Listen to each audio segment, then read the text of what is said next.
La question que nous nous sommes posée toujours, les Ouazalendo qui ont été massacrés plus de 200, où sont-ils? Est-ce c'est le même Ouazalendo qui ont été massacrés selon ce que nous avons tous vu? Nous connaissons cette histoire de massacre et c'est là où même certaines personnes ont connu qu'il y a un certain Ouazalendo, qu'il y a des Ouazalendo au Congo. Avant, on n'entendait pas parler des Ouazalendo. Voilà, les Ouazalendo étaient là. Voilà, et nous avons appris avec l'histoire, c'était un mouvement mystico-spirituel. Vous comprenez? Mais à quel moment les Ouazalendo sont devenus un mouvement réclamant l'intégration dans l'armée et tout ce que vous connaissez? Et je me pose la question, où en sommes-nous? Où est donc à passer les dossiers sur les massacres des Ouazalendo? Voilà. Qui sont les commanditaires, les responsables, voilà, de ce massacre-là, Izaraki Banani? Jusqu'à aujourd'hui, nous n'avons jamais eu la réponse. Mais du coup, du moins, nous voyons comment est-ce qu'un mouvement qui s'appelle aussi l'Ouazalendo, c'est battre pour la terre. C'est battre, défendre le territoire, c'est un devoir légitime. Ça relève de la légitimité d'un peuple. Ça, ce n'est pas un problème.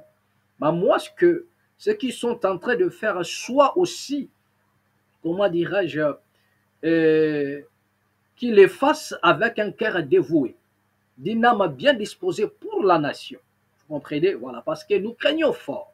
Après avoir fourni des efforts pour défendre la nation, qui après, sachant ce qui se passe dans la classe politique congolaise, que les soi-disant Ouazalendo aujourd'hui, qui se battent corps et âme pour le Congo, que demain ou après-demain, que cette ethnie, ou bien, je ne sais pas, ces mouvements de Ouazalendo, que ces gens-là soient rejetés demain. Ça va encore créer des poches d'insécurité, sachant que les Ouazalendo maîtrisent bien l'Est de la République. Vous venez d'écouter ce monsieur qui a essayé un peu d'étaler la situation dans l'Est. Lorsque les officiels congolais débarquent dans l'Est, cela veut dire que lorsqu'ils sont mités là-bas, lorsqu'ils vont à l'Est, il faudrait chercher là où il y a business. Nous avons vu, lorsque Chico Chintambwe je crois que c'est Chico Chintambwe, voilà. Lorsque le général Chico Chintambwe était là-bas, tout ce qu'il avait fait, c'était de fuir d'une province à une autre. Et pendant ce temps, le M23 récupérait des portions de terre. Le général Chico Chintambwe, bien qu'il soit costaud avec des biceps, mais il était là-bas aussi à l'est. Vous avez vu comment est-ce que la cité de Rwindi était tombée. Pour les Congolais qui suivent les infos, lorsque Rwindi est tombé, c'est le général Chico Chintambwe qui était là. Vous comprenez? Voilà, donc il était obligé de prendre de la poudre d'escampette. Le général Chico Chintambwe qui a été, il y en a même certaines personnes ont parlé de la trahison par rapport, comment dirais-je, à la tombée de Rwindi. Vous comprenez la façon dont la cité de Rwindi était tombée. Certaines bouches ont parlé de la trahison de la part du général Chico Chintambwe. Mais il a été interpellé à Kinshasa croyant qu'il serait incarcéré. Mais voilà, il est aujourd'hui tranquillement, tranquille en train de bosser. Vous comprenez? Donc, ce monsieur nous explique en disant, lorsque les militaires, les hauts gradés débarquent ici, pour eux, c'est le business. Mais les Ouazalendo, ils sont là pour se battre. Mais posons-nous encore plus loin la question. Est-ce que les Ouazalendo, ces Ouazalendo là, parce que tous les jours, les Ouazalendo se plaignent, ils veulent regagner, et comment dirais-je, les FARDC. Mais pourquoi ne sont-ils pas associés? Pourquoi qu'est-ce que l'on empêche? Qu'est-ce qui bloque? Vous comprenez? Qu'est-ce qui bloque aux autorités congolaises de pouvoir former des Ouazalendo comme étant des militaires et le mettre dans l'armée nationale? Parce que ce sont des personnes qui sont dévouées. Ils ont un cœur à dévouer, une âme bien disposée pour défendre la République démocratique du Congo. Moi, je me pose la question, pourquoi il y a les FARDC et il y a les Ouazalendo? Ce sont des jeunes gens qui se sont mobilisés pour l'autodéfense. Mais pourquoi ne pas, et comment les intégrer? Pourquoi ne pas les former? Pourquoi ne pas les associer? Pourquoi ne pas faire de ces gens-là les militaires officiellement reconnus de la République démocratique du Congo? Vous comprenez? Si ce n'est pas pour les sales besognes, si ce n'est pas pour les envoyer à faire certaines choses, et puis par après dire que non, c'était une organisation, c'était des milices, nanani, nanana. Parce qu'à temps normal et réel, les Ouazalendo doivent regagner l'armée. Et non, les Ouazalendo doivent intégrer l'armée nationale. Parce qu'ils ont un cœur. Et pire encore, ce sont eux qui maîtrisent l'Est. Ils maîtrisent l'Est car la plupart, ils sont de là. Mais nous craignons fort que ce qui se passe aujourd'hui au Congo, parce que souvenez-vous qu'il y a cela une année comme ça, il y avait une chanson dans les oreilles de tous les Congolais, de tous nos frères à Luba. Non, on ne veut pas de nous parce que nous sommes à Luba. Vous avez vu même le secrétaire général de l'UDPS a tenu des propos comme ça, qu'on ne veut pas de nous parce que je suis Luba. Vous avez suivi que même le président de la République lui-même, je ne fais que relayer les infos, le président de la République lui-même en a parlé explicitement qu'on a tué mes frères à Kikwit parce qu'ils sont Luba. Ça, c'est le président de la République qui l'a dit explicitement. Alors qu'en réalité, il n'y avait pas de Luba massacrés à Kikwit. Tout le monde le sait. Vous comprenez? Donc, le problème, une année passée, c'était les Luba. On ne veut pas de nous parce que nous sommes Luba, alors que ce sont eux qui sont, c'est le président, pour ne pas dire que c'est les Luba qui sont au pouvoir. C'est le président qui est originaire aussi de Kasaï, qui est Moulouba. Vous comprenez? Qui est au pouvoir. Vous comprenez? Alors, nous craignons fort que les Ouazalendo, qui aujourd'hui se battent pour la nation, qui se sont donnés corps et âme pour défendre la nation, que demain, les revendications soient un peu dans les oubliettes et qu'il y ait des poches d'insécurité causées par les Ouazalendo. Vous comprenez? Et la deuxième des choses que nous craignons, c'est que demain ou après-demain, qu'il y ait maintenant la chanson, parce qu'aujourd'hui, ce sont les Katangais maintenant. Regardez comment le pays est facturé. Avant, c'était les Luba qui disaient que non, parce que nous sommes Luba, alors qu'un président Luba était déjà au pouvoir. Vous comprenez? Voilà, la plupart des caciques Luba occupaient déjà des postes clés. Mais cela ne les avait pas empêchés de dire que non, voilà, on ne fait pas de nous ceci, cela, parce que nous sommes là. Et pendant que nous sommes en train de parler, ce sont maintenant des Katangais qui se plaignent. Nos frères Adikatanga qui sont en train de se plaindre. Comme quoi, le président aurait mis en place un système pour les écraser. Comme quoi, le président Tshisekedi aurait mis en place un système pour mater les Katangais. Que non, le président est en train de venger indirectement, vous comprenez, indirectement ses frères qui ont été chassés, les Luba qui ont été chassés du Gata. Il y en a des gens qui nous le disent, de gauche à droite, les gens en parlent. Et voilà, c'est prouvé par des arrestations des généraux katangais. Maintenant, il y a une liste qui est établie où les Katangais, les généraux katangais seront arrêtés. Vous avez vu Christian Chiwewe qui est déjà aux arrêts. Et il y en a déjà une alerte au travers d'autres généraux katangais qui se disent que si Chiwewe est arrêté, ça dit que nous aussi, nous finirons par être arrêtés. Et voilà les climats de la méfiance qui règne maintenant actuellement en République démocratique du Congo. Et actuellement, maintenant, ce sont des Katangais qui ont repris maintenant le refrain que voilà, on nous fait ceci par les pouvoirs des Baluba parce que nous sommes Katangais. Voilà, on nous fait ceci parce que nous sommes Katangais. Vous comprenez? D'accord. Donc, le pays va tellement mal. Le pays va tellement mal. Nous n'avons que des ethnies ou bien des tribus comme ça qui ne se plaignent pas. Jusque-là, il y a les Bakongo qui sont en train aussi de mourir. Mais vous n'attendrez pas les autres là dire que non, on nous fait ça parce que on est des Bakongo. Même les Bangala, actuellement, on ne le dit pas. Et les Bangala ne chantent pas que non, voilà. Parce que regardez la manière dont l'Équateur est abandonné. L'Équateur est abandonné. S'il y en a des provinces abandonnées, l'Équateur en fait partie aussi. Mais jamais vous allez voir les Bangala chanter partout dans les médias que nous, on nous fait ceci parce que nous sommes des Bangala. Souvent, ça se passe entre les Luba et les Katangais. Mais si vous essayez aussi d'entrer à profondeur, vous allez voir que c'est parmi le peuple qui ont demandé des sécessions. Les Katangais ont demandé une sécession katangaise avec Moïse Tchombe. Et vous avez les sécessions du Kasaï avec un certain Edouard, je crois. Edouard Mukendi, avec un certain Edouard Mukendi, qui a aussi été à l'origine.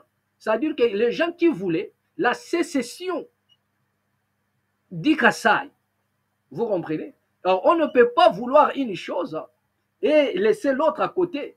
Donc, comprenez que la pensée même de la balkanisation animait déjà certaines personnes au Congo. La raison pour laquelle nous, on se pose la question en disant, est-ce que les Katangais, moi j'ai toujours posé cette question, est-ce que les Katangais, leurs ancêtres sont réellement du Congo? Est-ce que les ancêtres du Katangais, de nos frères du Katanga, sont réellement les Bantous de la République démocratique du Congo? Est-ce que les ancêtres de nos frères Katangais ont eu des racines, les cordons ombilicaux enterrés au Congo? Ou bien c'est un peuple qui sont les peuples qui viennent souvent d'ailleurs et qui se sont retrouvés là et ils se sont collés directement et se formé un peuple, on dit bon voilà les Katangais. Mais est-ce que leurs ancêtres, parce que la pensée de la balkanisation animait aussi ce peuple-là, parce qu'on ne peut pas parler de la sécession sans pour autant mentionner la balkanisation. Vous comprenez? D'accord, parce qu'un pays dans son entièreté, et vous parlez de la sécession, donc la première des choses, il faudrait balkaniser les pays. Parce que ce ne seraient plus les mêmes pays. D'où il faudrait balkaniser. C'est cela. Et avec Edouard Ramoukendi, c'était la même chose. Après l'arrestation de Lumumba, pendant qu'il y avait des petits problèmes, il a aussi demandé à ce que le Kassai se retire. Et on se pose la question, ont-ils réellement des ancêtres bantous congolais? C'est toujours ce qui donne les tempos d'une séparation quelconque. Et aujourd'hui, ce sont nos frères katangais qui se plaignent déjà qu'on ne veut pas de nous parce que nous sommes des katangais. À qui les tours d'Emma? À qui les tours d'Emma? Donc, j'en appelle ici à la bonne conscience de la population. Bien aimé, la révolution n'a pas besoin de la division. Avec la division, la révolution ne peut en aucun cas être effective. Bien aimé, donc le Congo a besoin d'une cohésion. J'en appelle ici à la cohésion nationale. Chaque Congolais doit comprendre que le Congo, c'est son pays. Le Congolais n'appartient à personne. Le Congo appartient à nous tous. Vous devriez comprendre cela, que le Congo nous appartient à nous tous. Et par conséquent, on doit prendre conscience pour sauver le Congo. Bien aimé, tu dois mettre dans ta tête que cette nation t'appartient. Il y a une groupuscule de personnes qui se sont accaparées les richesses de la République démocratique du Congo. Et ils ont intérêt, bien aimé, d'être châtiés. C'est-à-dire quoi? Ils ont intérêt de lâcher les prises. Et nous allons les imposer, de gré ou de force. Les Congolais doivent s'élever et mettre le feu de la révolution en République démocratique du Congo. La révolution doit être effective. La révolution ou rien pour sauver le Congo. Pour arracher le Congo entre les mains de ces prédateurs, de ces pseudo-politiciens qui gouvernent par gangstérisme, qui sont là pour leurs propres intérêts, les intérêts de leur famille, les intérêts de leurs enfants, les intérêts, je ne sais pas moi, de leurs bourreaux. Les Congolais doivent mettre dans leur tête que le Congo les appartient. C'est votre pays, c'est notre pays, d'où nous avons intérêt de sauver le Congo. Ça relève de notre légitimité. Personne ne viendra faire de nous des étrangers dans notre propre pays. Rien du tout. Bien aimé, il est temps. Lèvez-vous, la révolution ou rien pour sauver cet État. Sans la révolution, bien aimé, il n'y a pas des accords. Ce ne sont pas des accords qui pourront sauver la République démocratique du Congo. Ce ne sont pas les pourparlers, je ne sais pas moi, qui va se passer à Doha, aux États-Unis, qui pourra sauver le Congo. Seule la révolution. Personne ne pourra poser un démenti. Seule la révolution peut sauver ces pays-là. Et tous ces gens-là ne travaillent pas pour ces... Ils le savent, la raison pour laquelle ils distraient l'opinion. Personne ne travaille dans le sens de la révolution.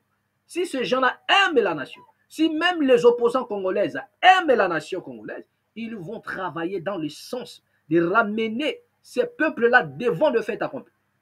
Sonner de la trompette pour que la révolution s'installe. Vous comprenez? Si ces gens-là étaient véridiques et travaillaient pour le peuple, leur discours ne manquerait jamais d'être teinté de l'esprit de la révolution et enfin de les créer dans la tête des gens qui les suivent. Donc c'est un peu ça. Vous comprenez? Voilà. Les généraux, quand ils partent là-bas, ce n'est pas moi qui l'ai dit, vous avez suivi la personne qui a tout déballé ici. Mais nous allons voir ce qui va se passer à la suite du temps. Le Ouazalé nous demande à ce que l'armée puisse les reconnaître. Ils veulent intégrer l'armée. Mais pourquoi n'arrive-t-il pas? Qui dirige l'armée au Congo? Pourquoi je ne sais pas. Comment est-ce que les gens... Vous lancez toujours des appels. Oh non, il faudrait que les jeunes puissent s'enrôler dans l'armée.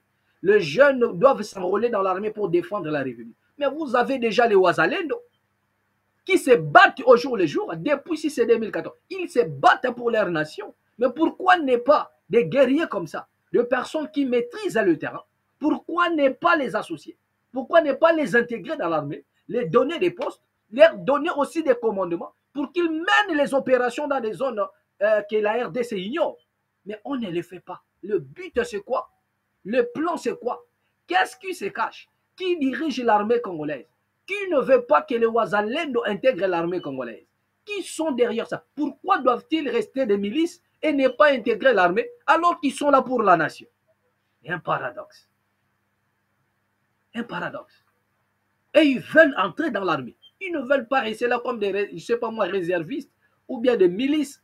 Mais non. Ils veulent porter l'uniforme comme FARDC. Et pourquoi les bloquer?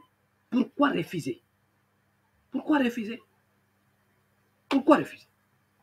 Ceux qui détournent, ceux qui volent l'argent de la République, ils sont là aux affaires en train de bosser. Mais ceux qui se battent pour sauver la nation, on les refuse à les intégrations. Regardez un peu le paradoxe qui règne dans la tête des politiciens congolais. Ceux qui volent les deniers publics, ceux qui détournent notre argent, ceux qui sont en train d'appauvrir la population congolaise, ils sont là, ils continuent de jouir, ils continuent de se pavaner de gauche à droite dans les affaires, vous comprenez, dans leur business qu'ils ont trouvé au Congo. Mais ceux qui se battent, ceux qui versent de leur sang, ceux qui ont quitté leur famille, leurs femmes et leurs enfants, ils se sont donnés corps et âme pour la nation, ils veulent intégrer l'armée. Pourquoi refusez-vous? Pourquoi ne pas dire que bon, ça va, que les Ouazalendo, désormais les Ouazalendo doivent intégrer, s'ils ne sont pas formés? Mais allez-y, ramenez-les dans le lieu de formation. Nous avons des sites. Qu'ils reviennent pour combattre l'ennemi. Mais ils ne le veulent pas. Ils ne veulent pas le faire. Tout ce qu'ils veulent faire, c'est voler l'argent de la République démocratique du Congo et se départager entre eux. Bien aimé, c'est triste. Voilà. Nous allons entrer un peu dans le vif de notre sujet bien aimé. On nous signale, nous sommes aujourd'hui, comment dirais-je, le 16 juillet 2025. Bien aimé, on nous signale les autorités coutumières en justice contre la CENCO et les CC. Voilà, nous allons revenir sur ça. Voilà. Et on nous signale encore l'insécurité au sud de Kivu, nuit de terreur à Bukavu et Niantende aujourd'hui. Bien aimé, je me souviens encore le discours de M. Nanga qui disait aux journalistes qui avait reçu, est-ce que Monisigani va Batongo? Mais regardez maintenant les territoires qui sont déjà occupés. Bien aimé, de l'insécurité règne au jour le jour. Le peuple congolais vit dans la terreur. Au jour le jour. L'insécurité ne fait que battre les records. Voilà. Donc, à l'heure où nous sommes en train de vous parler, aussi de Kivu, des terreurs, à Bukavu, n'en parlons même pas. Les gens n'arrivent pas à dormir. Il y a même des femmes qui ont encore peur de sortir, de peur d'être violées. Vous comprenez? Il y en a des gens qui ont peur de se rendre dans le champ. Ils ont peur, tellement il y a de l'insécurité. À l'heure où nous sommes en train de vous parler, bien aimé, c'est-à-dire quoi? La situation est vraiment floue. La situation est floue. Pourquoi personne n'arrive à comprendre ce qui s'est passé là? Nous avons des territoires qui sont occupés, censés être tranquilles, mais de l'insécurité à outrance, de l'insécurité à un niveau au cadre. Et les Congolais, ils sont là, comme si c'était des spectateurs dans leur propre nation. Vous voyez ces gens-là qui ont compris que le Congo les appartenait. Bien aimés, ils ont sauté sur le proie. La raison pour laquelle ils se sont accaparés, c'est-à-dire ils se sont donné le luxe de s'accaparer de la République démocratique du Congo. Teintés de mauvaise foi, ils ont compris que le Congo c'est leur pays et par conséquent, ils doivent jouir de tous les bonheurs qui regorgent cette nation. Et le mal en est qu'ils sont en train de le faire, tout en privant les ayants droit de leurs droits. Et on doit aussi le faire comprendre que nous ne sommes pas des étrangers au Congo. Le Congo, c'est notre nation. Et nous devrions nous lever, nous devrions prendre conscience pour sauver cette nation. La révolution ouvrière. La révolution ouvrière. Voilà ce que nous sommes en train de dire jusque-là. Voilà, on continue encore à nous signaler. Aujourd'hui, les 16, bien aimés, ce sont des choses qui se passent aujourd'hui. En Ituri, poursuite à des affrontements entre les FARDC et la coalition milicienne Zaïre, CRP, dans les territoires de Djogo. Ça a repris encore. Donc, pendant qu'à Doha, il y en a des gens qui parlent, il y a des pourparlers à Doha, je vous avais dit, posez la question à votre gangster de la Maison Blanche, qui a dit aux yeux du monde entier qu'il a fait la paix en République démocratique du Congo. Qu'il a fait la paix en République démocratique du Congo. Moi, je me pose la question, paix en écoti en République démocratique du Congo, écoteli na kwenini. Ce monsieur dit, et le gangster de la Maison Blanche dit, et il a fait la paix, il a réussi à rétablir la paix en République démocratique du Congo. Mais précisément où? Où? Nous le savons bien que le plan des États-Unis, ce n'est pas mettre la paix au Congo. Il n'y a aucun pays dans le monde où les États-Unis ont mis pied à donner la paix. Non. S'il y a un État que les États-Unis doivent faire la paix, ce n'est pas d'abord le Congo. Parce qu'il y en a des États où les États-Unis ont imposé des vraies guerres. C'est là où ils doivent faire la paix. Souvenez-vous de ce que les États-Unis ont fait en Irak. Je vous avais dit ici. À l'époque de W. Bush, qui a accusé Saddam Hussein, l'Irak, comme quoi que l'Irak a détenu l'arme nucléaire, qu'il détenait des bombes atomiques. Et il a mené une expédition contre Saddam Hussein, un président aimé par son peuple. Et on l'a pendu aux yeux de tout le monde. Tout le monde a vu le spectacle de la pendaison de Saddam Hussein. Et après, on vous dira qu'ils ont essayé un peu de fouiller. Ils n'ont rien trouvé.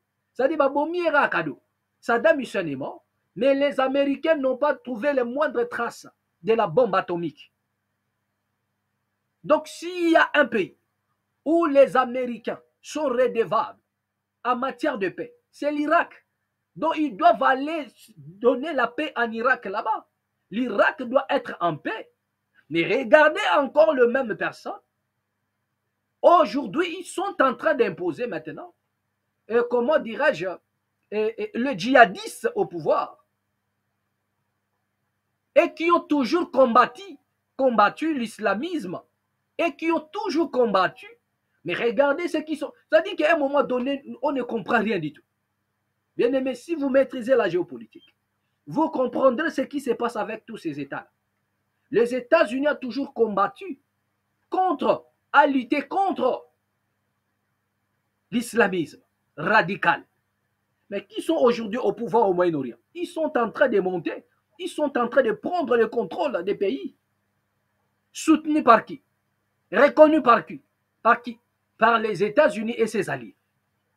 Donc, enlevez dans vos têtes, dans vos pensées, que les États-Unis vont instaurer la paix en République démocratique du Congo. Jamais. Jamais. Il doit aller instaurer la paix au Moyen-Orient entre Israël et la Palestine. Tous les présidents qui ont succédé dans le monde, ils ont eu pour but de mettre la paix là-bas. Mais on doit se poser la question aussi. Est-ce que c'était la vraie paix?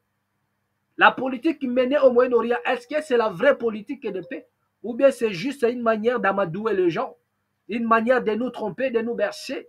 Mais en réalité, ils sont en train de souffler sur le braise pour qu'Israël continue de faire ce qu'il est en train de faire, pour qu'Israël continue d'infliger aux autres, à ses voisins, ce qu'il est en train de faire aujourd'hui. On nous parle de la paix. Qui ne dit pas qu'ils sont derrière ça pour souffler les braises? Le président de l'Allemagne a dit qu'Israël est en train de faire un sale boulot pour nous. Pour nous. Pour nous. On ne peut pas d'abord vouloir faire la paix sans pour autant aussi condamner le coupable dans tout ce qui se passe. Donc vous comprenez déjà, c'est la politique de la jungle. Le plus fort doit dominer sur le faible. C'est cela. Rien à dire, bien-aimé. Rien à dire. Rien à dire. Les États-Unis, regardez ce qui se passe aujourd'hui aux États-Unis d'Amérique. L'inondation sur inondation. Tellement ma belle Kibango. Personne ne peut. Aujourd'hui, quel est ce pays-là? Quel est ce pays qui peut juger les États-Unis d'Amérique? Il n'y a aucun pays qui pourra juger les États-Unis d'Amérique. Il n'y a aucun pays qui peut juger l'Amérique. Il n'y a aucun pays qui peut condamner l'Amérique. Il n'y a aucun pays qui peut attaquer l'Amérique. Il n'y a aucun pays aujourd'hui. Peu importe ce que l'Amérique est en train de faire dans le monde. La politique du voleur. Personne ne condamne. Personne. Les expéditions menées contre certains pays pour la déstabilisation. Personne ne peut les condamner. Mais la nature est en train de les répondre. Regardez ce que la nature fait aux États-Unis. Regardez ce qui se passe aux États-Unis. Les Américains sont dégoûtés de leur propre pays.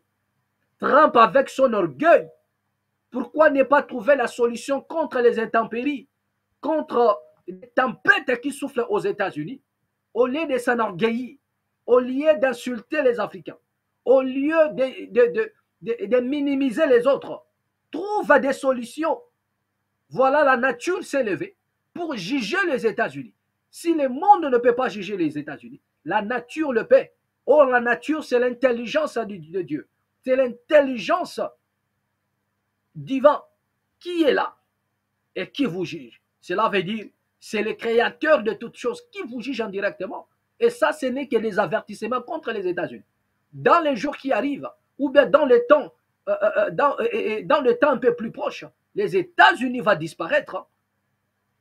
Ça, ce n'est encore rien. C'est-à-dire la justice et le jugement vont surgir de quelque part. Comme il n'y a aucun pays qui peut vous juger. Mais il y a plus fort que les États-Unis, c'est la nature maintenant. Combattez la nature, domptez la nature.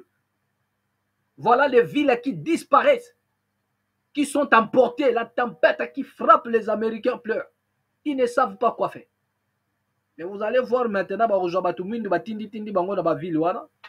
et même ils vont chercher à se cramponner dans des villes où même si c'est petit, ça coûte cher, mais mieux vaut rester là-bas. Parce que lorsqu'il y a des intempéries, bientôt les États-Unis deviendra une délige. Hein? Il ne fera plus beau vivre.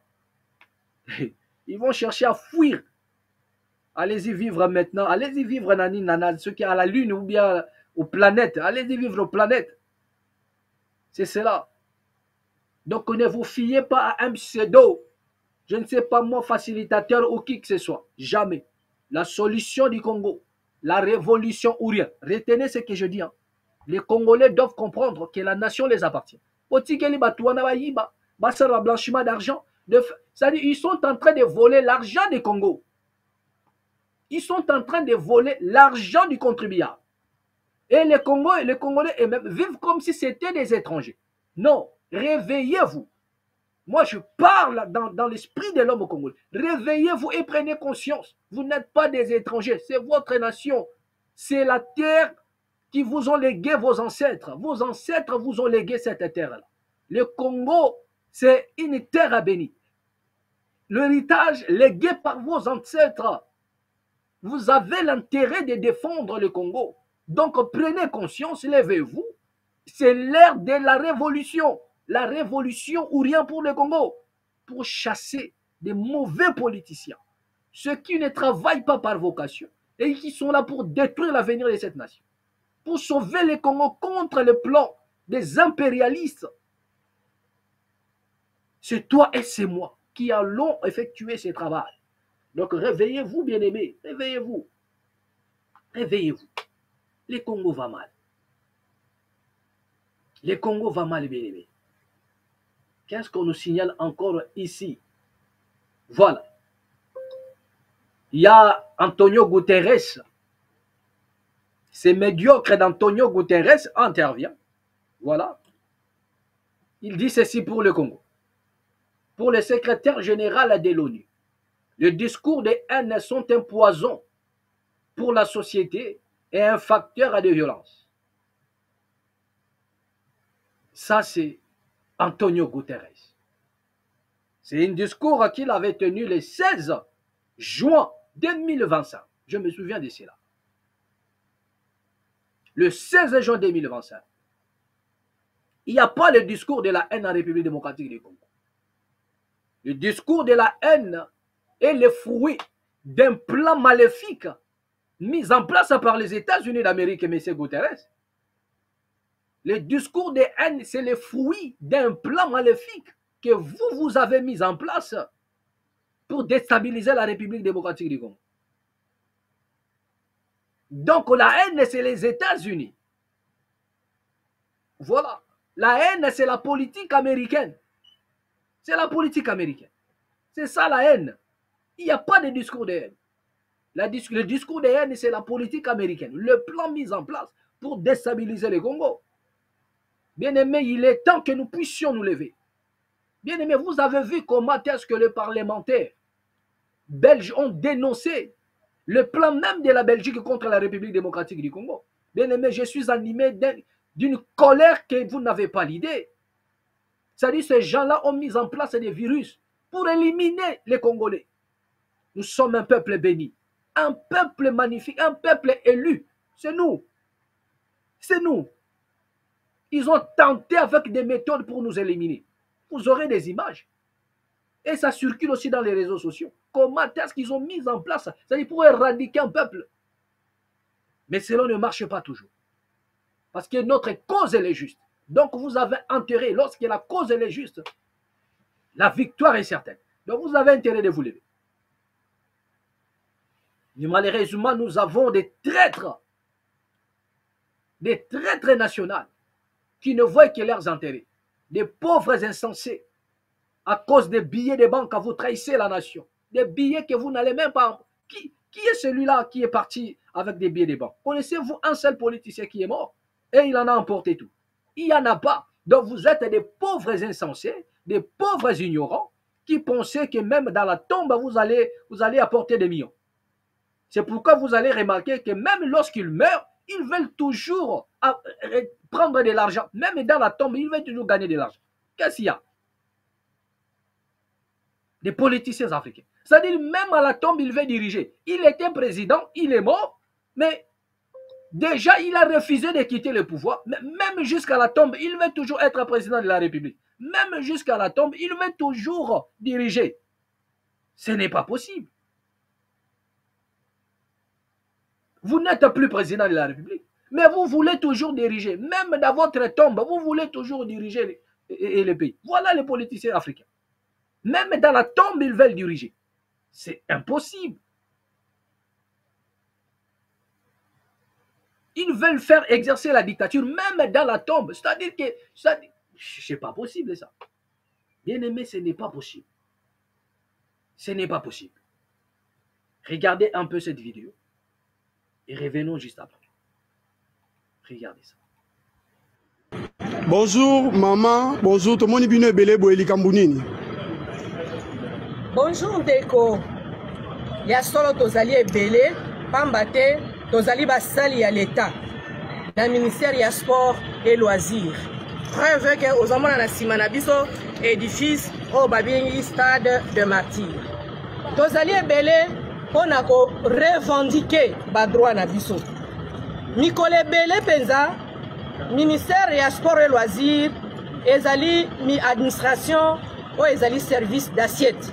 C'est-à-dire ezali ko générer ba recette. Kasi ba recette yango tant tozali ko générer yango to bénéficier na biso na yango te. Pamba te ezali muke.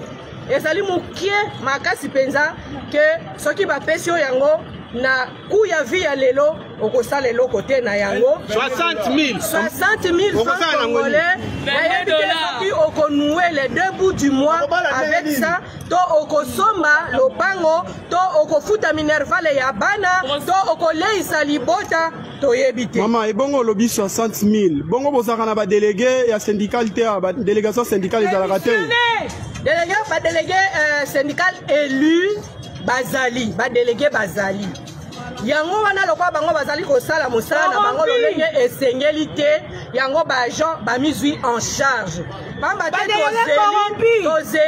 tozali kozwa gain de cause te 13 ans jour pour jour tosalaka budget na biso ndenge administration nyonso to ministère nyonso esalaka mpo na budget ezalaka revue à la hausse kasi grille baremique ya sika oyo biso to bénéficier na mbongo wana oyo eza budgétisé ezwamaka te yango wana prime spécifique tozalaka ti lelo na kati ya banyongo wana tozwaka eloko te ya mibale kaka ndenge omoni biso wana boye tozalaka na moyen de transport te toyaka kaka makolo tozwaka eloko moko te toyaka makolo tozongaka makolo kaka na kati ya 60 000 francs wana nde tofutaka transport nde oyoki nzala na mosala osombi lipa nde ozongi na ndako nde ozongi na ndako nde ofuti ndako nde ofuteli bana minervale nde olie nde obeli kaka na kati ya 60 000. Bon maman, chef de l'état oyo aza champion ya masculinité positive à Rolandayo na vice-premier ministre Eliaou lancer message nini epa na bango na ngonga oyo premier citoyen qui est le président de la République biso tolele lié ndenga trouver solution na administration mosusu tozali komona baninga mosusu bapesi babiso ya transport baninga mosusu bamantisele bango transport atala pe likambo ya prime apesa atala pe likambo na biso ya sport biso tolele lié soki makoki emonani tokokomela ye tolingi ayamba biso po ayoka pasi na biso bazobotola biso na baattribution nde totikali boye administration ya sport etikali koki vide baattribution nyonso ezali kokende ekei na finance ekei na bipai mosusu totikali koki vide yango baza komonela biso atalela biso likambo wana. Et bon pour la ministre sectorielle na bino boyebisa nini parce que kala mingi te awa match ya Léopard na basinas ba Sénégalais robetama pour na éliminatoire ya Coupe du Monde bopesi Léopard chance toni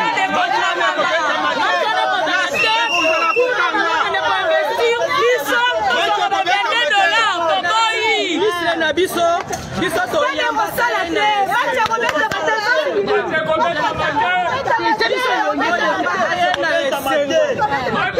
tozwi mwana mboka na kati ya ministère excellence Didier Boudimou ayamba biso banda tosolola na ye naka mbala moko alaka biso une année après tomona eloko te nsima wana tomoni kaka biso mokosopimana nzela po tozwa solution na makambo ekali biso. Merci beaucoup maman.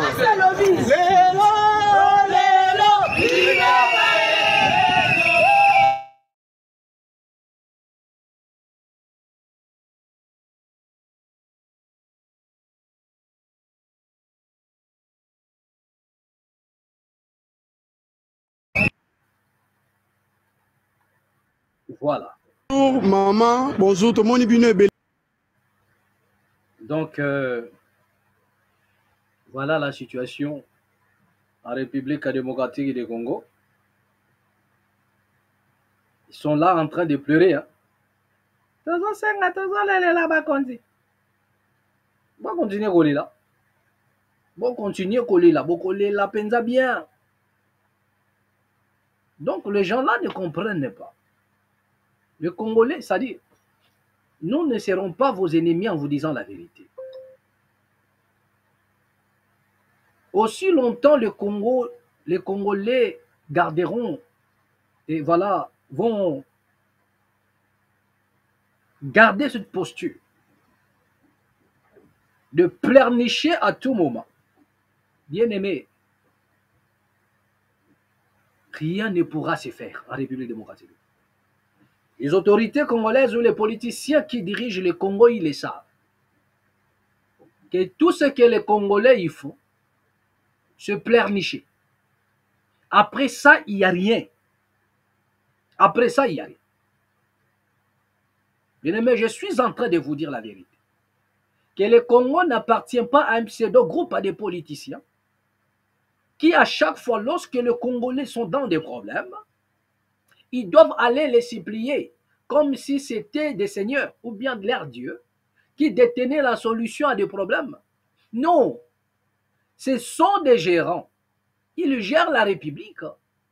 Ils gèrent nos ressources, nos matières premières. Ils se font de l'argent. C'est-à-dire que tout ce qu'ils sont en train de faire, ce n'est pas l'argent légué par leur grand-père. Non. Ce ne sont pas des billets de banque laissés par leurs grands-parents. Non. C'est l'argent de l'État. Qui dit l'argent de l'État? C'est ton argent. C'est mon argent. Lui, il en est seulement le gérant. La raison pour laquelle ils sont bien payés, bien rémunérés, pour qu'ils ne détournent pas cet argent qu'on doit partager à la multitude, à plusieurs personnes. Ils sont bien payés, bien rémunérés. C'est-à-dire qu'ils vivent au moins pendant leur temps. Pendant qu'ils sont aux affaires, ils vivent gratos. Ils ne dépensent rien du tout, ni en eau, ni en énergie. Ils ne dépensent rien du tout, ni même en déplacement. Ils sont pris en charge. Regardez un peu la sorcellerie autorité congolaise. Ils sont pris en charge par l'argent du contribuable. Mais ils sont incapables de satisfaire leurs subalternes.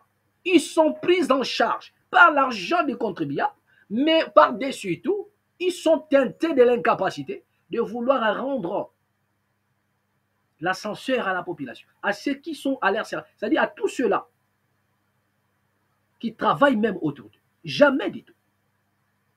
Un pays où l'on ne pense même pas combien gagne un citoyen. C'est-à-dire, il s'en fout. Hein? Et les expatriés qui arrivent au Congo, des Chinois, des Indiens, des Indo-Pakistanais, tout ce que vous connaissez. Bien aimé, chacun paye les Congolais comme ils veulent. Ils maltraitent les Congolais et on leur paye des salaires, mais ce n'est même pas des salaires. On insulte l'homme congolais après avoir le faire travailler à fond, et puis on l'insulte moyennant quelque chose. Il insulte un père de famille, un homme qui a peut-être 5 enfants et une femme. Il doit gagner un $30 ou un $50 à la fin du mois. Pas ça, non. Pas mais les bière tonine. Donc regardez un peu comment est-ce que les autorités congolaises sont incapables de structurer même ces domaines-là, où les Congolais sont maltraités par des expatriés, où ils sont mal payés. Vous avez vu la réaction des Sud-Africains. Lorsqu'ils avaient constaté que non, leur salaire était bafoué. Vous avez vu la réaction des Sud-Africains. Mais moi, je ne suis pas en train de les dire pour que vous tourniez contre vos frères. Non. Vous avez besoin de tourner vers ceux-là qui détiennent le mal en avec le Sud-Africain, c'est que c'est un peuple xénophobe. Au lieu de tourner vers leurs bourreaux. Et ils tournent maintenant vers les pauvres étrangers qui viennent aussi là pour chercher de quoi à manger, à nourrir leur famille. Donc les cibles sont connues. C'est la même chose au Congo. Les cibles, ils sont là. Ceux qui vous maltraitent, ils sont là. Mais quand il faudrait revendiquer, vous allez toucher les paisibles citoyens qui créent leurs petites affaires, qui ont une petite boutique, qui ont une petite chambre froide. Ce sont eux qui sont victimes maintenant. Il y a la République. Les pauvres gens qui se battent au quotidien pour au moins embaucher des personnes, chasser le chômage, payer même les gens. Ils ont créé leur chambre froide, leur magasin, mais ils sont visités par des bandits à main armée. Tout ça pourquoi? Parce que la République, les voleurs de la République, décident de ne pas payer. Et lorsque vous ne payez pas bien ces gens-là, ils ont des enfants. Il y en a aujourd'hui, leurs enfants sont devenus des Koulouna parce que Basoli a malongati. Baso qui est des classes à malongati. Les parents travaillent, ils ne sont pas bien payés. Leurs enfants se prostituent, leurs enfants deviennent des Koulouna. Et quand ils deviennent des Koulouna, au lieu de vous attaquer, ils attaquent encore les pauvres gens comme eux qui se cherchent.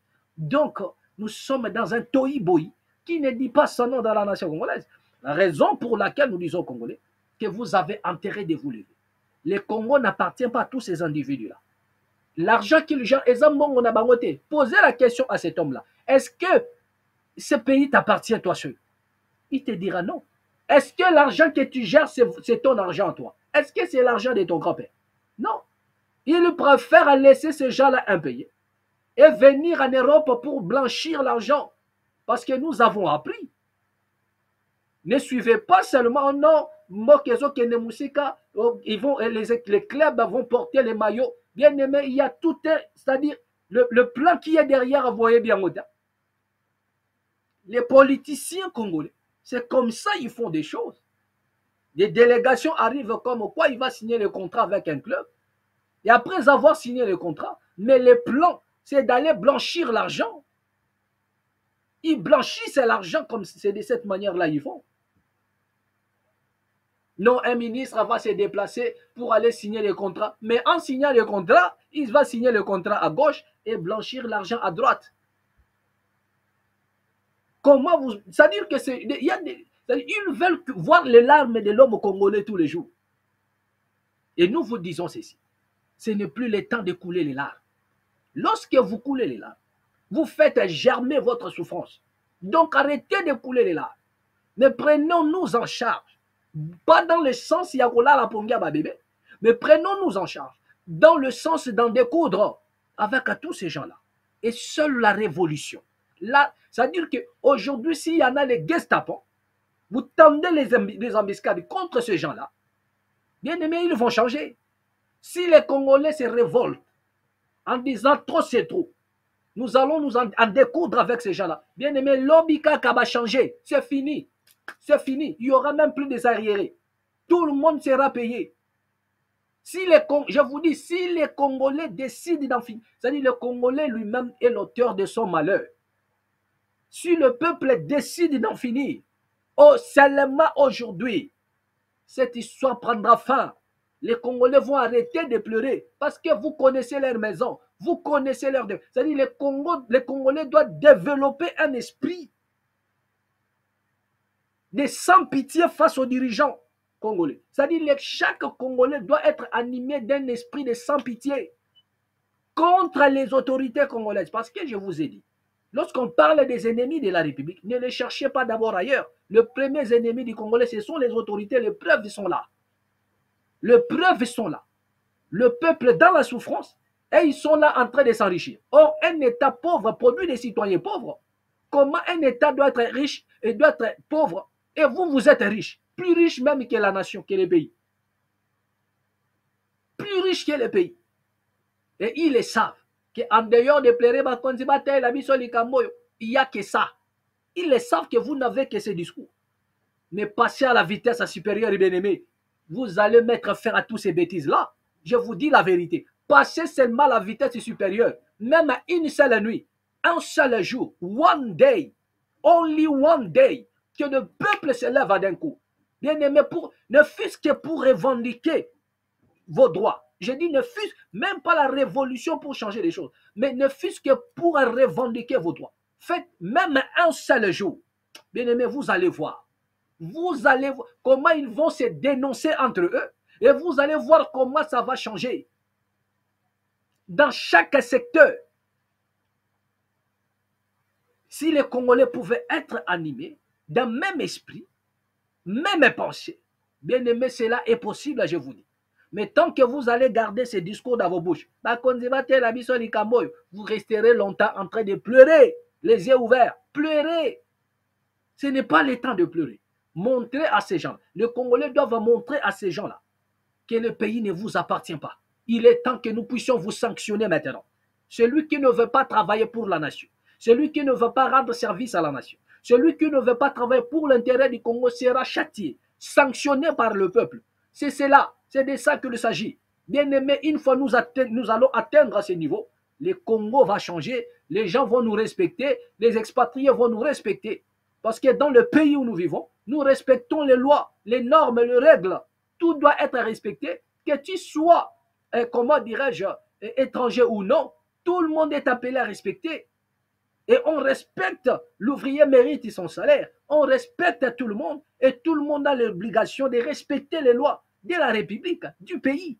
C'est de ça qu'il s'agit. Mais au Congo, on ne respecte rien. Déjà, vous ne respectez pas la population. Les autorités qui ne respectent même pas le peuple. Ils ne respectent pas le peuple. La raison pour laquelle les Chinois, les Indiens, les Libanais, ils viennent là tabasser les Congolais comme des cafards. Tabasser les Congolais chez eux comme des chiens. Alors qu'ailleurs, on ne peut pas faire ça. Connaissez-vous un seul Africain qui se lève comme ça un bon matin en Chine en train de taper les Chinois? Même si vous avez embauché les Chinois, vous n'allez pas le faire. Mais chez nous, ils le font. Pourquoi? Parce que déjà, les autorités congolaises ne respectent pas eux-mêmes. Quand vous ne respectez pas la population, d'autres personnes viendront se moquer. D'autres personnes viendront faire la même chose. Et c'est comme ça les Congolais sont exposés. C'est comme ça les Congolais sont pris en otage. C'est comme ça les Congolais sont vendus. Mais il est temps de faire la réappropriation. Ne comptez pas sur l'opposition.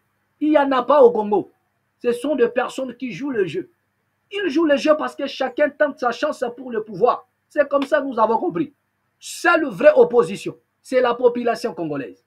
Et cette population doit agir maintenant. Et c'est la révolution. Je dis bien la révolution spirituelle et physique. Pour balayer tous ces gens-là. Pour balayer des faux politiciens, je précise. Des faux qui ne travaillent pas pour le peuple. Qui n'ont pas la vocation de travailler pour la nation. Il est temps pour les Congolais de sanctionner tous ces gens-là. De sanctionner tous ces gens-là. L'air n'est plus au Djalelo. Non, arrêtez cette histoire-là de Djalelo. C'est pourquoi le Congo ne marche pas. Parce qu'un pays où un individu mange bien, ce n'est plus son problème, tout va bien au Congo. Une fois lui, il mange bien. Une fois lui, il est dans de bonnes conditions, c'est que le Congo va bien. C'est que tout va bien. Voilà les mentalités, la mentalité de l'homme congolais. Une fois il y a ça bien, tout va bien. Et c'est ce que les politiciens, ils font même dans le débat. Parce que lui, il gagne au moins quelque chose. On lui donne des miettes, il sort à la télé pour dire que non, le pays va bien, tout va bien ici. Tout va bien ici. Non, on doit être juste. Même lorsque vous mangez, même lorsque vous avez un peu de moyens, mais reconnaissez au moins et dites la vérité que le pays va mal. Et dites aux Congolais, vous avez l'obligation de revendiquer ce dont vous avez droit. Voilà. Donc, on nous pousse à un niveau où le Congolais en doute même de sa congolité. Nous sommes en train de nous en douter. C'est-à-dire, Congolais, est-ce qu'il y en a Congolais? Est-ce que je... Mais non. Dans le pays que vous envisagez là, dans le pays où vous souhaitez partir, les peuples eux-mêmes de ces nations-là se sentent fiers d'appartenir à leur nation. Ils ont des droits et des obligations. Et leurs autorités respectent. Voilà. Donc, vous pouvez faire la même chose là-bas.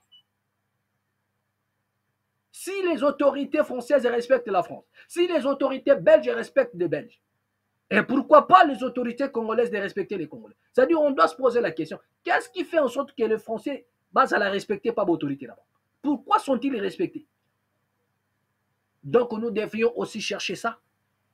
S'il faudrait imposer le respect, nous allons imposer le respect. Ah oui, aux autorités congolaises, on doit les imposer le respect. Pourquoi? Parce que le Congo ne vous appartient pas. Ça, c'est une vérité la plus absolue. Vous pouvez grincer les dents, mais c'est la vérité.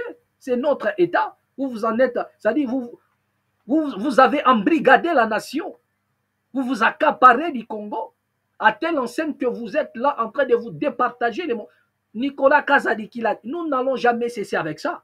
Nicolas Kazadi à l'Obagnoso, que lorsqu'il y a l'argent, nous prenons cet argent, nous nous départageons. Après, nous faisons des faux projets. Nous créons des projets qui ne vont même pas s'accomplir. C'est un ministre de Finances qui a dit ça. Donc, vous avez embrigadé l'avenir de toute une nation. Congola, Lelaka, Binobo Sombaka, immeuble, appartement ailleurs, de blanchir l'argent à gauche, à droite, pendant ce temps, les Congolais. La révolution sera des tailles. Et vous n'en mangez, nous disons ceci, vous n'en mangerez même pas les fruits.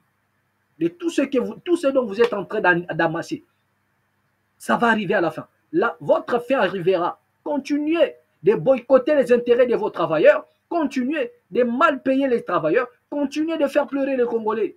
Ils sont naïfs aujourd'hui, ils sont lâches aujourd'hui. Mais cette lâcheté ne durera pas toujours. Un seul jour, ça suffit. Et la scène va changer. La peur va changer les camps. Avant que nous puissions d'abord nous occuper de nos ennemis, avant que nous puissions nous en découdre avec les ennemis de la République. Ça va commencer au Congo, avec les autorités congolaises. Ne vous en faites pas. Ça va venir, ça va venir, ça va venir. Vous n'êtes pas éternel. Ça va venir au Congo. Ça va venir. Ça va venir. Faites des incantations, appelez des gourous pour bloquer l'esprit de ce peuple-là, pour les distraire. Mais une fois ça va venir, vous ferez tous les sacrifices du monde et vous n'y arriverez pas. Voilà ce que nous disons. Voilà. Bien aimés, nous allons terminer ici. Voilà, nous allons terminer ici. Par ces séquences, regardez un peu. Il s'agit ici de Constant Moutamba. Je crois que prochainement, nous allons revenir et nous parlerons à long et à large de Constant Moutamba par rapport à la justice. Voilà. Il y a aussi, sans oublier, et l'opposition s'était aussi exprimée par rapport aux accords. Hein. Cet accord signé aux États-Unis d'Amérique. Voilà.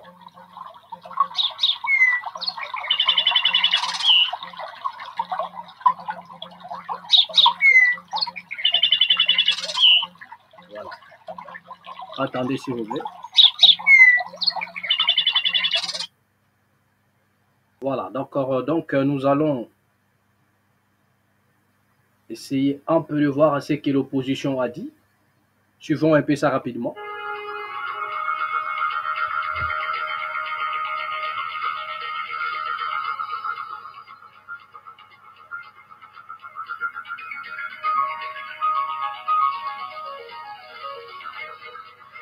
Bonsoir, nous présentons nos excuses pour les retards avec lesquels nous commençons cette émission. Une frange de l'opposition politique et les forces sociales congolaises dénoncent les limites de l'accord de paix RDC-Rwanda signé sous l'égide des États-Unis à Washington le 27 juin dernier et plaide pour un dialogue national. Dans une déclaration rendue publique samedi 12 juillet, cette opposition, soutenue par plusieurs forces sociales, émet de sérieuses réserves quant à l'accord de paix signé à Washington par la RDC et le Rwanda. Dans une déclaration commune, une dizaine de partis et plateformes politiques, parmi lesquelles Ensemble pour la République, les Fonds communs pour le Congo et les cadres de concertation des forces politiques et sociales, reconnaissent l'existence de cet accord mais dénoncent ses limites. Pour eux, les textes signés aux États-Unis ne permettent pas de garantir une paix durable. Et se limitent, disent-ils, à une lecture bilatérale de la crise en négligeant l'implication d'autres puissances régionales. L'opposition insiste surtout sur les racines internes du conflit. Les signataires appellent donc à un dialogue sincère entre Congolais, comme le suggèrent les évêques de la CENCO et de l'ECC. Ce dialogue, selon eux, est le seul moyen pour restaurer la cohésion nationale. Quelle analyse faire de cette déclaration de l'opposition et des forces sociales congolaises? C'est l'objet de l'émission de ce soir et nous recevrons en ligne Dieudonné Bolengetenge, le secrétaire général du parti Ensemble pour la République, parti politique de l'opposition. Bonsoir, honorable Dieudonné Bolengetenge. Bonsoir. Willy Mishiki Bouini, il est député national élu de Walikale au Nord Kivu, il est cadre de l'Union sacrée de la Nation. Bonsoir, honorable Willy Mishiki Bouini. Voilà, on dit qu'il n'est pas encore là. En ligne également, Alidor Chibanda, il est docteur en sciences politiques de l'Université de Kinshasa et enseignant à l'Université pédagogique nationale UPEN. Il s'intéresse à l'État et à la démocratie. Bonsoir, professeur Alidor Chibanda. Bonsoir, monsieur le journaliste, bonsoir. Voilà. Nous allons quand même vous lire ce que l'opposition a dit par rapport à cela. Voilà. Une frange de l'opposition politique et les forces sociales congolaises dénoncent les limites de l'accord de paix RDC-Rwanda signé sous l'égide des États-Unis à Washington le 27 juin dernier et plaident pour un dialogue national. Dans une déclaration rendue publique samedi 12 juillet, cette opposition soutenue par plusieurs forces sociales émet de sérieuses réserves quant à l'accord de paix signé à Washington par la République démocratique du Congo et le Rwanda. Dans une déclaration commune, une dizaine de partis et plateformes politiques, parmi lesquels Ensemble pour la République, le Front commun pour le Congo et les cadres de concertation des forces politiques et sociales, reconnaissent l'existence de cet accord, mais dénoncent ses limites. Pour eux, les textes signés aux États-Unis ne permettent pas de garantir une paix durable. Ils se limitent, disent-ils, à une lecture bilatérale de la crise en négligeant l'implication d'autres puissances régionales. L'opposition insiste surtout sur la racine interne du conflit. Les signataires appellent donc à un dialogue sincère entre Congolais, comme le suggèrent les évêques de la CENCO et de l'ECC. Ces dialogues, selon eux, est le seul moyen pour restaurer la cohésion nationale. Quelle analyse à faire de cette déclaration de l'opposition et forces sociales congolaises? Voilà, d'accord. Donc, telle a été la réaction. Vous voyez déjà, c'est maintenant que les opposants se sont levés parmi tant d'autres. Hein. Voilà, parmi tant d'autres pour dénoncer ça. Et moi, je me pose la question, pendant que il y avait des manœuvres, pendant que le pouvoir en place ça mettait aussi, comment dirais-je, pendant qu'il s'est préparé à aller signer un accord. Pourquoi l'opposition n'avait-il pas réagi? Parce que lorsqu'on est politique, on a aussi l'œil ouvert. On a aussi l'œil ouvert. Donc, il y a une lecture intelligente de la situation qui vous permet aussi d'anticiper et de voir selon la situation. C'est-à-dire qu'en faisant une lecture approfondie de la situation en République démocratique du Congo, vous pouvez vite comprendre que ce qui s'est passé aux États-Unis ne peut en aucun cas aboutir. En aucun cas. Les États-Unis jouent son jeu, son rôle, pour s'enrichir, pour piller encore systématiquement là. C'est-à-dire que c'est le siècle, je vous avais dit que c'est le siècle du Congo. Le 21e siècle, c'est la RDC. C'est lui qui a le contrôle du Congo. Il est puissant. Il est tout puissant aujourd'hui. C'est celui qui a le contrôle de la République démocratique du Congo. Pourquoi? Parce que c'est le seul pays qui regorge sur son sous-sol des matières premières que le monde a besoin aujourd'hui pour la technologie. Et la technologie des pointes, c'est le Congo. Donc les États-Unis viendront pour son business. Ils sont là pour derrière le business. Trump, c'est un businessman. C'est ça. Il a imposé les mêmes accords. Il a tenté de faire la même chose en Ukraine et ça n'a pas marché. Les Ukrainiens se sont dit non. On préfère mourir que de vendre la nation aux Américains. Nous allons nous battre. Et ils sont venus au Congo faire la même chose. Des pays qui se battent, on ne cherche même pas à établir la culpabilité. Ou bien, on ne cherche même pas de vouloir, comment dirais-je, condamner. Regardez comment les politiciens sont cruels. Regardez comment est-ce que les politiciens sont des démons incarnés. Je vous avais dit, les démons qu'on chasse dans les églises, ils ont des démons virtuels. Les vrais démons, ce sont eux. Ce sont les politiciens que vous voyez, ce sont eux le vrai démon. Ce ne sont pas les démons qu'on vous a appris à chasser. Ça, c'est pour vous distraire. Mais les vrais, ils sont là. Comment on te demande de chasser un démon de la pauvreté, alors que c'est lui qui peut créer les entreprises et embaucher les gens, il a détourné cet argent.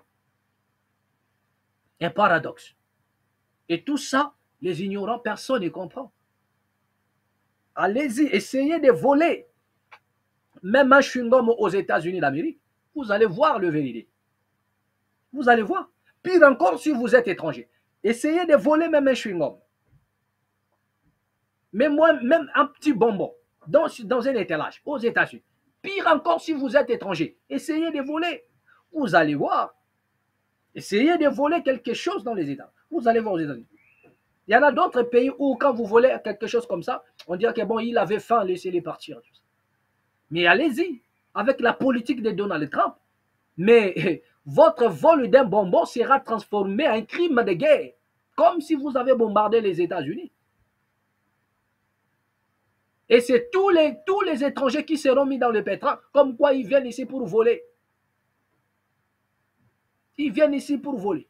C'est lui-même, c'est ce monsieur qui a dit que je vais pourrir la vie des étrangers à telle enseigne qu'ils vont manger des rats et des... Ils sont là en train de manger nos chiens et comment dire, nos chats. Ils sont là, ils mangent nos chats, ils mangent... C'est ce monsieur, le gangster de la maison là. Mais regardez des pays en conflit où il y a eu des morts, il y a eu des crimes. Au lieu peut-être d'exiger à ce que la justice soit faite pour que les commanditaires des massacres soient condamnés, comparaissent devant la justice et qu'ils soient condamnés. Non. Ce monsieur directement dit voilà, il y a eu des conflits, mais des conflits qui ont coûté la vie humaine. Il y a eu des massacres, des viols, des choses bizarres que le monde condamne, des massacres condamnables par, c'est-à-dire des choses condamnables par la loi. Et que fait les États-Unis? Il dit non, voilà, mettez-vous sur une même table, signez des accords, et moi je serai là. Moi-même, je vais tout gérer. Donc moi, je vais gérer les terres, moi, je vais gérer vos richesses, vous allez signer et rester tranquille chacun dans son coin. Et même si vous êtes bête, non, pas jusqu'à ce point, mais regardez comment les Congolais ont lâché la nation congolaise. Et je me pose la question, y a-t-il des intellectuels dans cette nation-là? Y a-t-il des vrais opposants qui reviennent? Y a-t-il des autorités qui ont vraiment la matière grise en place? Est-ce qu'il y en a vraiment? Un pays où l'on a toujours, même la personne qui est partie signer, regardez comment les gens sont malhonnêtes. Vous avez vu, Madame Kikwamba Wagner, nous avons balancé les images, là où il parlait des massacres du Rwanda, là où il parlait de ce que le Rwanda a fait, a commis en République démocratique du Congo. Qui ne le sait pas que le Rwanda est impliqué dans le massacre? Le Rwanda est impliqué. Récemment ici, vous avez vu, le monde entier, même la Belgique, a voulu couper la diplomatie. Pourquoi? Parce qu'ils ont demandé au Rwanda de retirer ses troupes. Et les troupes rwandaises au Congo, ils n'étaient pas là pour faire cadeau aux Congolais. Non. Les troupes rwandaises au Congo, ce n'est pas pour faire cadeau aux Congolais. C'est pour tuer. C'est pour massacrer. Il y a eu l'implication, pour ne parler que de ça. Mais depuis la nuit des temps, il y a l'implication du Rwanda. En République démocratique du Congo, il y a de l'implication du Rwanda. Récemment, tout le monde a parlé. On demandait au Rwanda de retirer ses troupes. Mais les États-Unis sont saisis de la chose. Au lieu de ramener d'abord les choses sur le plan justice, c'est-à-dire la première chose à faire, le premier canal à suivre, sur le chemin de la justice. La justice, c'est pour la RDC. La justice, et nous devrions, parce que jusque-là, c'est le Congo qui a toujours subi l'agression de la part du Rwanda. C'est le Congo qui a toujours subi l'agression de la part de certains pays. Vous avez vu ce qui s'est passé à Kisangani, où les Rwandais et l'Ouganda se sont battus sur notre terre. Pourquoi le monde ne s'en saisit pas? Pourquoi les États-Unis ne doivent pas taper sur la table pour dire que non, nous allons revenir sur les enquêtes? Le vrai commanditaire doit être arrêté. Sur l'implication du Rwanda dans la République démocratique du Congo. Avant d'abord d'aboutir aux accords, il faut que la justice soit faite. Il faut qu'il y ait une poursuite contre les commanditaires des massacres. La Cour pénale internationale doit se prononcer. Un mandat d'arrêt international doit être mis en place pour le Congo. Non. Il dit voilà, malgré tout ce qui s'est passé au Congo, les massacres, nanani, nanana, venez, mettez-vous autour d'une même table et signez une signature et puis dégagez d'ici. Allez-y. Moi-même, je vais tout gérer. Je vais gérer et vos terres et les richesses. C'est fini, ça y est. Après quoi, retourner encore à dos. Mais depuis qu'ils ont fait tous ces exercices-là, est-ce que Boké Sigamoro qui m'est allé? Il n'y en a pas. Le Congo est en danger. Le Congo est en danger. Mais voilà maintenant le moment où les opposants se sont réveillés. Voilà comment maintenant, tardivement maintenant, des opportunistes ils se sont dit non, ceux qui ont lobby, ils ont créé un mouvement. Donc ne comptez même pas sur eux. Ne comptez pas sur eux. Ça, c'est un mouvement créé pour amadouer la population. Pour faire un peu, faire croire aux gens que non, voilà, nous sommes des peurs. Parce qu'ils se sont rendus compte qu'une grande partie de la population n'a plus la conviction sur ces accords. Il n'y en a plus en tout cas. Ils se sont rendus compte que non, Et la majorité de la population n'a plus confiance à cet accord. Autant mieux saisir cette opportunité pour un peu balancer un communiqué et faire croire que nous sommes, alors que ce sont des personnes déjà teintées de l'esprit de la corruption. C'est de ça qu'il s'agit.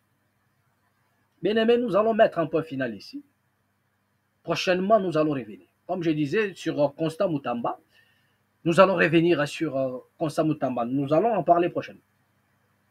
Et encore sur cet accord avec les États-Unis, nous allons toujours parler jusqu'à ce que les États-Unis vont laisser le Congo tranquille ou soit ramener les choses dans la voie de la justice. Les coupables doivent être condamnés. Ceux qui ont versé le sang des Congolais doivent être condamnés. Ils doivent être condamnés. Merci beaucoup. Bien-aimés, à nous revoir prochainement. Et au prochain numéro. Toujours ici dans la Mate officielle. Abonnez-vous massivement.